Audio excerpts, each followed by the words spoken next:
स्पर्धेबद्दल बोलणार आहोत। आमची समस्या महाराष्ट्रातील तसेच आमच्या गावातील कमी होणाऱ्या वनीकरणाबद्दल आहे। आमची थीम आहे समृद्ध भारत। पुढील माहिती जाणून घेणार।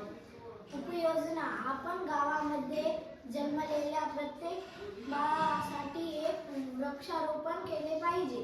आम्ही त्यासाठी आमच्या टीमद्वारे प्रत्येक कुटुंबाला एक झाड त्यांच्या मुलांच्या नावाने भेट देऊ। आम्ही उन्हाळा ऋतूमध्ये झाडांची अधिक काळजी घेऊ। आम्ही नैसर्गिक जंगलांना प्रोत्साहन देऊ। पुढील माहिती घेऊन येत आहे समजून। या उपयोजनेतून काय साध्य होईल? गावागावातील वृक्षाचे प्रमाण वाढेल, प्रदूषणाचे प्रमाण कमी होईल, जंगली प्राण्यांचा